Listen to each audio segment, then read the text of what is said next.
Hello, very warm welcome to Talking Europe on France 24. Today we are zoning in on one European nation of just about 5.5 million people, which could yet make a big difference to the map and future of Europe. Scotland. Back in 2014, Scottish voters rejected the idea of independence from the United Kingdom. But now the issue is firmly back on the table since early May, when the Scottish National Party was elected back into the devolved government for a fourth consecutive term. So we're looking at potentially Scottish independence, potentially the breakup of the United Kingdom. And beyond that, there's the question of whether an independent Scotland would rejoin the European Union. We will be hearing arguments for and against today from pro-independence member of the UK Parliament, Alan Smith of the Scottish National Party, as well as from Dean Lockhart, who's a pro-union member of the Scottish Parliament for the Scottish Conservative and Unionist Party. Hello to both of you. Hi, Catherine. Hello. Well, I'd like to start off, all three of us and our viewers, taking a listen to some Scottish voters.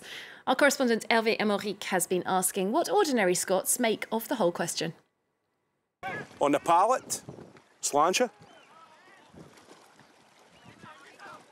Like many before him on the shores of Loch Lomond, Kenny MacDonald is a whisky maker. He's filming a promotional video for his latest single malts with his son Rory. The family are strong supporters of Scottish independence. Ever since the demise of the heavy industry of this area, we can see over the last 20-odd, 30-odd years that even when Labour were in charge here, we were given very, very little help. Really, over the last 14 years of a Scottish government with the SNP in charge, certainly from my perspective, I really believe that we've been given a lot more help, we've been given a lot more direction, and the people in this area certainly have more hope. Like many post-industrial towns, Dumbarton still awaits its long-promised revival. But some SNP policies are popular, like free education. Rory just finished a master's degree in history. He got involved in politics during the 2014 referendum on Scottish independence. For myself, I would see independence as the key to going about addressing quite big issues for my generation. We're looking at rising housing prices, we're looking at, poor employment opportunities, especially amidst the pandemic. The 14 employees of Loch Lomond Brewery have been working hard throughout the pandemic. But since January, with Brexit, exporting beer to the EU has slowed to a halt in a nightmare of red tape. Fiona McEachern is convinced that Scotland should not make the situation worse by creating a new border with England. If we keep Scotland as part of the whole of the UK, it allows us to trade more freely across the borders. If we put those barricades up, it's just another difficult barrier to get through. As COVID restrictions are lifted, the tourism industry is slowly picking up pace. The Sweeney family have run cruise boats here since the 19th century, and they vote Labour. If you were to ask me 5 years ago, or pre-Brexit and pre-COVID, I would have been all for Scottish independence, but I'm not really sure that all Scots want any more uncertainty at the moment. Only the British Prime Minister, however, can call a referendum. One thing is certain, for Boris Johnson, the question of Scottish independence is not going away. All right, well, let's bring our two Scottish guests back in to the programme now. And Alan Smith, I'd like to come to you first as a Member of Parliament for the Scottish National Party, of course. Nicola Sturgeon back as First Minister of the devolved Parliament in Scotland. One short of an overall majority in the Scottish Parliament, one seat short, I should say. Does this give the SNP the right to demand a referendum on independence? Yes, it does. One short of a majority, yes, but it's really important for an international audience to know that the Scottish Parliament has a progressive voting system. We use the same system as the Deutsche Bundestag that ensures a proportionality of the votes. So we're a pro-independence party, obviously. We put that before the people in our manifesto. Also with the Scottish Greens, who are a thing in Scotland. The Greens are a considerable force within Scottish politics. We have an overall majority in favour of a referendum, and we're Democrats. We have a clear situation where the parties that are in favour of a referendum won. So it is a question of when we have that referendum, not if. Dean Lockhart, would it not be the clearest way to solve this issue to just put the question to the people once again? Well, Catherine, we did that in 2014, and it was an overwhelming vote. 2 million Scots, in the biggest ever democratic exercise Scotland has ever had. 2 million people in Scotland voted to remain part of the UK. It was a 45% majority. The Scottish National Party agreed that it would be a once-in-a-generation event, which it should be. We are a parliamentary democracy. We don't run things by referendum. If you look at, say, for example, the European referendum, the gap between the question on Europe was over 40 years. The SNP want to rerun the referendum within 8 or 9 years of the 2014 vote. So our view is very much we have to respect the vote of the 2014 referendum.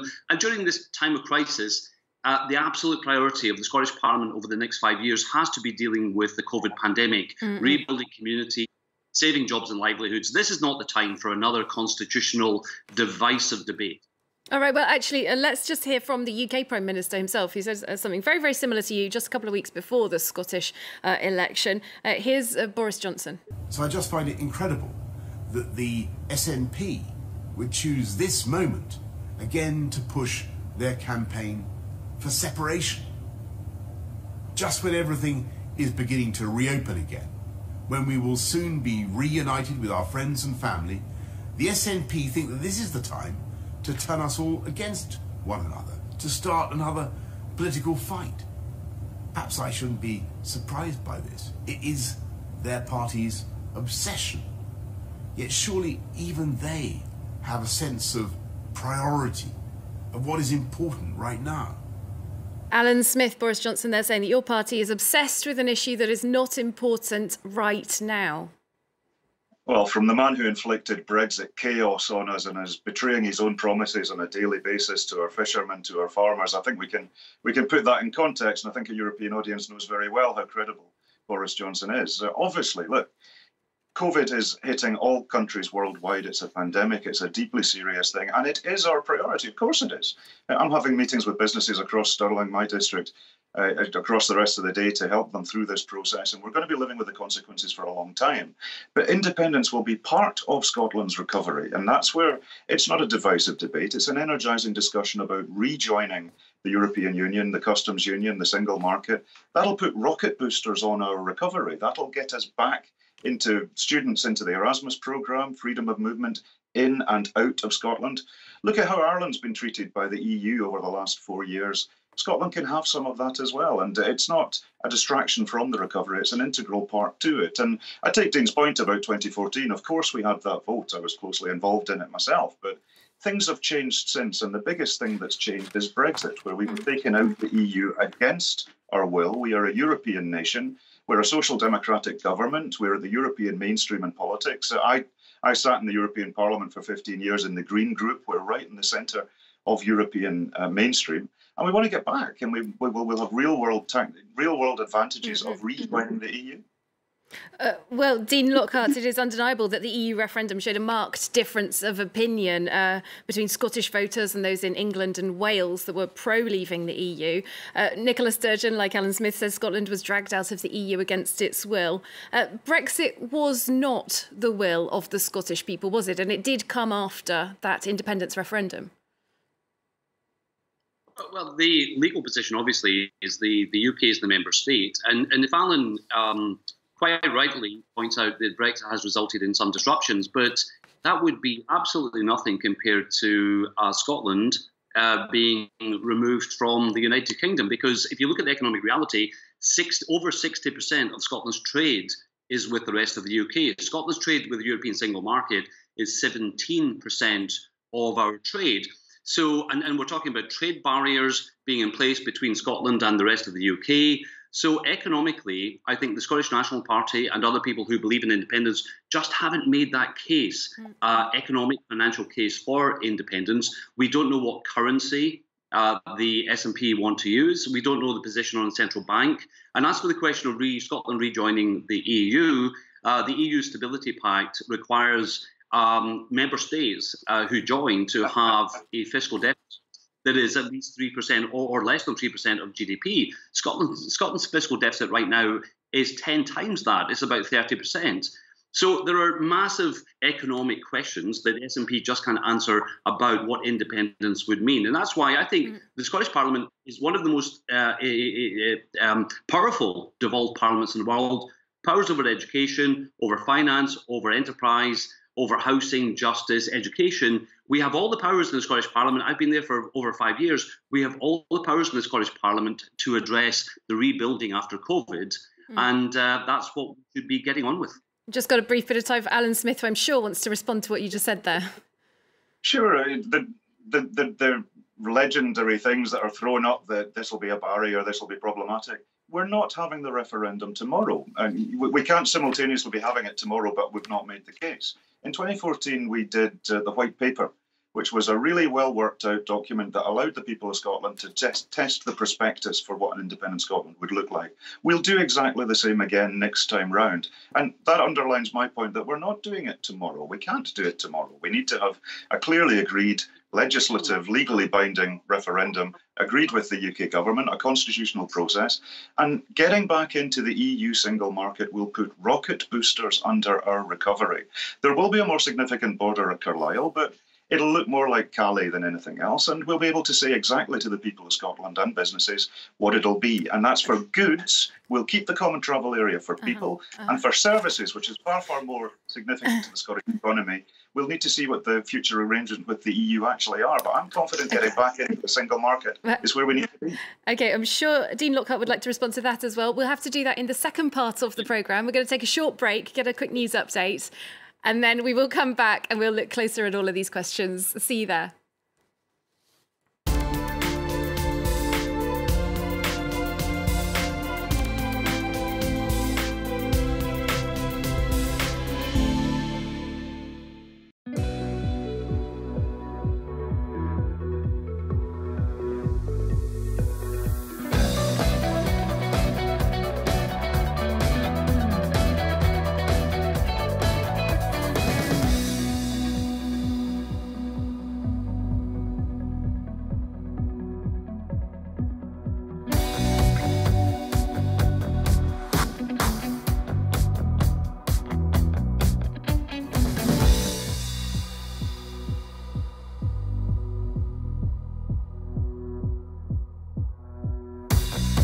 France 24.